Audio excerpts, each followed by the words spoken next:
Fala galera, eu tive a honra e o prazer de entrevistar esse cara fantástico, Paulo Storani, ex-capitão do BOPE, conselheiro do Zé Padilha no Tropa de Elite 1 e 2, e podemos dizer também que é o verdadeiro Capitão Nascimento. O vídeo foi dividido em duas partes, essa é a parte 1.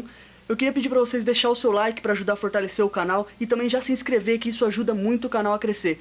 E compartilhe com os amigos nas redes sociais. Aproveitem o vídeo. Você já assistiu Tropa de Elite, né? Então você conhece o Capitão Nascimento. Quero que você saiba que ele existe e está comigo hoje para mais um Di Vieira Entrevista. Então solta a vinheta.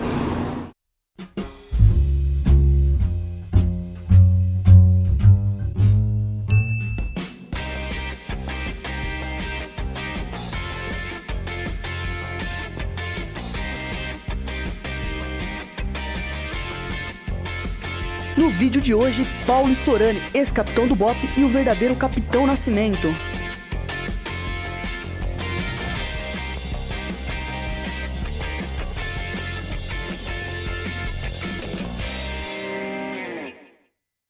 Fala galera, tudo bem com vocês? Há um tempinho atrás eu mandei uma mensagem para o grande Paulo Storani, falando para ele: cara, eu tenho uma missão para você. E o que ele me respondeu? Missão dada é missão cumprida. Tudo bem, Paulo Storani? Bom de ver, bem. Tudo bom. Então essa afirmação vamos dizer assim, que é real. O grande Capitão Nascimento, interpretado brilhantemente pelo Wagner Moura, foi inspirado na sua carreira policial. Na verdade, inspirado em mais outros dois oficiais do Batalhão de Operações Especiais. Um deles é Rodrigo Pimentel, que escreveu o roteiro junto com o Zé Padilha, foi co-produtor do filme Tropa 1 e Tropa 2. Um outro colega do BOPE, que nós não falamos o nome dele, mas que as histórias dos três ajudaram a construir o personagem Capitão Nascimento. Entendi. Então conta um pouquinho pra gente como começou a sua carreira policial. Bom, as pessoas acham que eu sou um vocacionado, né? Desde criança eu tinha a vocação de me tornar um policial militar, mas na verdade não foi isso. Sim. O meu sonho não era esse. Eu queria trabalhar com geologia, aprovado num vestibular para a Universidade Federal Rural, aqui no Rio de Janeiro, mas muito longe de onde eu morava, uma condição financeira muito difícil, né, uma separação dos pais que nos deixou numa situação muito difícil, e eu tive que abrir mão desse sonho e buscar uma outra estratégia de vida em que não onerasse a minha mãe principalmente e os meus pais com um curso que iria tomar muito do meu tempo, sem condição de trabalho. Servi o Exército Brasileiro, fiz o curso de preparação de oficiais da reserva durante um ano. Acho que a vida militar abriu portas para mim, principalmente por ser uma vida, eu acho que fácil de ser vivida. Existem as regras, basta cumprir as regras e você vai muito bem com aquela vida, de uma forma interessante. Então eu sempre tive uma vida muito disciplinada em relação ao que me é dado a fazer e fazer bem feito. E posteriormente vi na Polícia Militar, na Academia da Polícia Militar, antiga escola de formação de oficiais, uma oportunidade de durante 3 anos, um curso de preparação para o oficialato, curso de nível superior, e que eu ainda era remunerado por isso. Entendi. Então achei que a estratégia seria interessante de vida. É lógico que inicialmente não era o que eu esperava, né? A vida policial militar, eu fui mais por questões do militarismo do que pela questão de polícia, mas lá dentro tomei a decisão que eu queria fazer o meu melhor e que eu queria, já que eu escolhi aquela carreira, eu tinha que fazer o melhor na carreira. Sim. E assim eu fiz. A minha carreira foi pautada em cima desses princípios que me levou ao Batalhão de Operações Especiais, já nos últimos anos, onde eu interrompi para ser professor, interrompi minha carreira como capitão e me tornei professor a partir de 99. Entrei em 83, saí no final de 99. Entendi. Olha, eu poderia ter uma carreira como a sua e ter chegado até onde você chegou, mas eu não passei no curso da guarda. Então vamos pular isso daí e vamos para a sua carreira, tá? E por que, assim, motivo, não sei se tem um motivo principal, uma razão principal, você saiu da polícia? Bom, uma coisa que a gente tem que ter uma visão, uma consciência, né, e um respeito consigo mesmo, com seus colegas e com a própria instituição. Eu não encontrei mais espaço para mim na polícia, não atendia mais a alguns princípios com os quais eu aprendi a viver, que foram fortalecidos no Batalhão de Operações Especiais, e tomei uma decisão de interromper minha carreira, me tornar professor né, e começaram uma qualificação nesse campo, e que era aí um sonho que surgiu. Entendi. Então, saí por isso, no linguajar do BOPE, pedi para sair, né? E o pedir para sair, e as pessoas têm que entender que não é nenhuma vergonha. Não é vergonha. Não é vergonha. É você se respeitar com quem você convive, respeitar a instituição que você pertence e saber que ali não tem mais espaço para você. Sim. Tá? Ou porque a instituição ela não te dá as condições para você se desenvolver, ou porque você não tem condição para dar continuidade numa carreira, porque ela vai requisitar de você talvez algumas atitudes que você não concorde e você vai acabar se violando. Então é um respeito mútuo entre pessoas, consigo mesmo e com as instituições. Entendi, mas assim, houve uma incompatibilidade com a política, com o governo, algo do tipo? Não, eu vi o quanto a minha instituição na época ela estava envolvida politicamente com os políticos que orientavam as decisões no nosso estado. E fiz uma perspectiva de futuro, o que seria o futuro em razão dos políticos que estavam surgindo naquele momento e queriam ter uma representatividade muito grande, como aconteceu. Quem na polícia estaria vinculado a eles, o cenário não foi muito bom. E eu não quis me submeter a uma situação como essa. Então minha saída, para mim, foi um ato político, no sentido de não concordar com os rumos que estavam seguindo. Graças a Deus, posteriormente, já no que seria o final da minha carreira, se eu estivesse na polícia, grandes pessoas passaram no comando da polícia, colegas meus, que eu os respeito muito, e de certa forma fiquei até chateado de não poder estar na polícia para colaborar com eles. Mas fizeram o seu papel, cumpriram sua missão e conseguiram dar novos rumos à polícia, que precisa ainda serem muito fortalecidos. Entendi. E foi nessa época que talvez tentando melhorar você virou secretário da Segurança? Você passou para a política? Não, na verdade foi a minha vida é feita de encontros com algumas oportunidades. Sim. Né? As pessoas chamam isso de sorte. Eu, quando saí da polícia, fui ser professor, Secretaria de Ciência e Tecnologia do Estado do Rio de Janeiro, fui dar aula numa escola técnica, fiz logo uma pós-graduação em Educação Física, porque graduado pela Academia da Polícia e graduado em Educação Física eu já era. Fiz um trabalho em uma metodologia de treinamento nessa pós-graduação em treinamento físico que eu já realizava no BOPE, como instrutor também de tiro e de Educação Física do BOPE, e que teve uma repercussão interessante. Eu recebi um convite para trabalhar na Secretaria de Segurança Pública do Estado, assessorando o secretário de Segurança numa área de treinamento, desenvolvendo um projeto na Secretaria. Não fiquei mais de um ano, porque surgiu uma oportunidade, um convite feito para assumir a direção de Recursos Humanos da Guarda Municipal do Rio de Janeiro. E durante 5 anos eu fui diretor de Recursos Humanos da Guarda do Rio.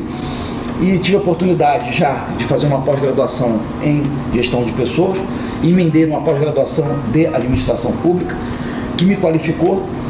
1 ano nos Jogos Pan-Americanos, assessorando os Jogos, e por causa de uma oportunidade que também surgiu, e uma outra oportunidade que para mim foi um grande desafio, de assumir a Secretaria de Segurança Pública em São Gonçalo, que é o segundo maior município do estado do Rio de Janeiro, segundo maior colégio eleitoral, mas é a 4ª pior receita per capita do país.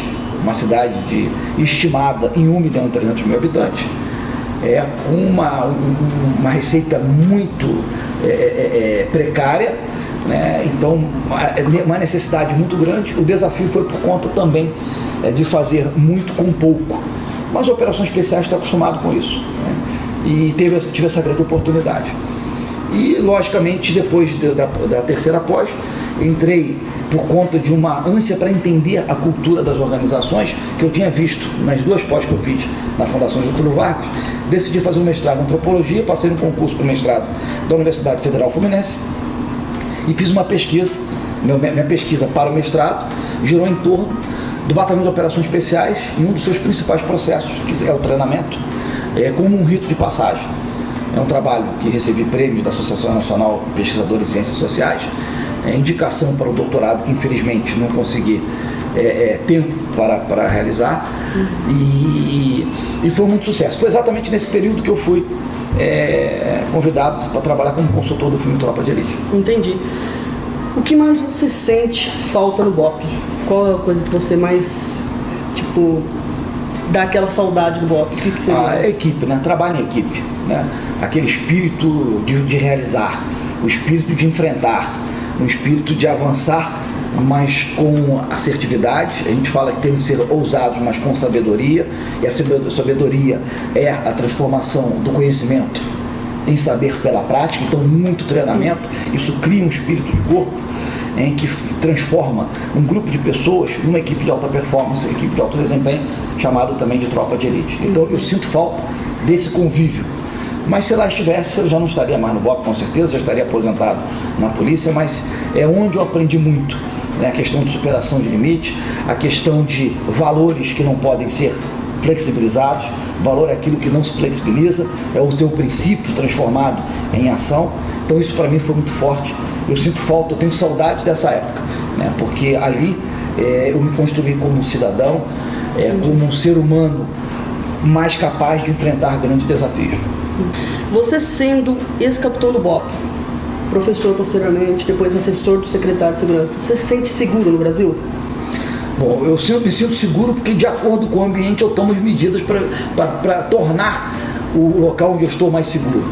Ou tomando medidas restritivas, normais, é o horário que eu saio de casa, o horário que eu chego em casa, aonde eu percorro, o meu percurso, então, em que horário que eu faço isso, como eu oriento a minha família para tomar cuidado em relação a um ambiente extremamente inseguro por conta do cenário que nós vivemos no Rio de Janeiro. Então, torna o ambiente mais seguro por medidas que cada um de nós poderá tornar para prevenir que alguma coisa aconteça com você. Você sabe tornar o seu ambiente seguro. Exato, diminuir o potencial de vitimização. Entendi. Na sua opinião, vou fazer uma pergunta agora até por parte da criminalidade. A criminalidade é uma opção ou é a falta de opção da pessoa? Durante muito tempo, né, principalmente os partidos de esquerda no Brasil, sempre colocaram, né, que o grande problema da criminalidade e da violência se deve por questões sociais. E nós acreditamos nisso, porque seria lógico pensar nisso. Mas se nós pensarmos, por exemplo, na grande evolução que aconteceu há pelo menos há 6 ou 8 anos atrás, até que isso foi muito importante. Eu acho que nesse aspecto o Bolsa Família ele tem o seu mérito,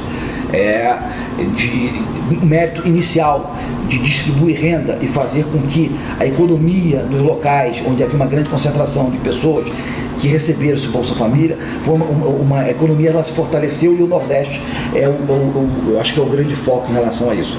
A despeito de você dar uma porta, abre-se uma porta, mas tem que ter uma saída para que a pessoa não fique dependente daquilo, e o governo não pensou nisso. Mas vamos falar no Nordeste. É interessante que é a região do país onde mais evoluiu economicamente, mas os indicadores sociais não acompanharam essa evolução econômica. Então, ali é uma grande prova de que não há uma relação direta em relação a isso. Tá? Então, eu estou falando de uma prova palpável e que os indicadores mostram isso para nós. Evoluiu economicamente, as pessoas conseguiram mais renda, teriam condições melhores do que tinham antes, mas isso não interferiu na questão da violência. Então, pelo contrário, ela continuou aumentando. Então, significa que existe algo mais além da questão econômica. E eu acho que o problema da violência no Brasil hoje, ela se deve por conta de uma cultura, né, uma falta de valores, e principalmente de pessoas que falem sobre esses valores e os pratiquem nos seus atos rotineiros. E nós estamos falando dos nossos governantes. Sim. São as autoridades públicas que devem se tornar modelo para todos nós. Nós não encontramos isso no serviço público. Nós não temos grande liderança hoje no setor público, como um governador, como um deputado federal, como um senador, um deputado estadual ou vereadores. São raras essas pessoas. Podem ter um outro caso, que são pontos fora da curva. Mas o que deveria ser uma rotina, deveria ser um traço da cultura, não. É uma exceção.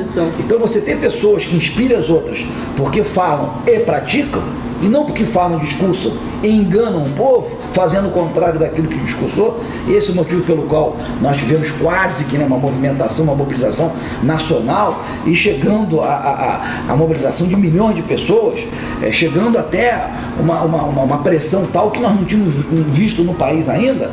Foi exatamente isso, porque as pessoas discursaram, né, criticando quem eles sucederam, mas fizeram pior do que eles sucederam.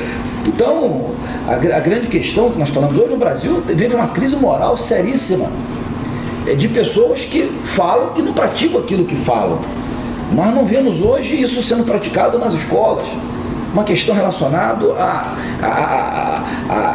à cidadania, o que é ser cidadão, é pessoa ter seus direitos, ser conhecedor dos seus direitos, mas também conhecer as suas obrigações, os seus deveres para com o outro, para consigo mesmo, para com as instituições, para com o país. Não, parece que nós somos um país só do direito. As pessoas têm direito a tudo, não têm obrigação nenhuma. Nenhum dever. Então, a partir desse momento, você tudo pode, embora nem tudo possa lhe ser permitido, mas você quer tomar aquilo para si. Sim. E aí é um desrespeito natural ao outro, e quando isso acontece, nós temos essas fricções sociais naturais. Então temos que repensar esse modelo no país, e começa pela educação. Nós temos hoje os piores indicadores educacionais do Brasil internamente, e comparando com o mundo. Se você não sabe, o Programa Internacional de Avaliação de Alunos tem 63 países que submetem a ele, e que no Brasil é até o Ministério da Educação que faz essa avaliação, com alunos de 15 anos, terminou o ensino fundamental.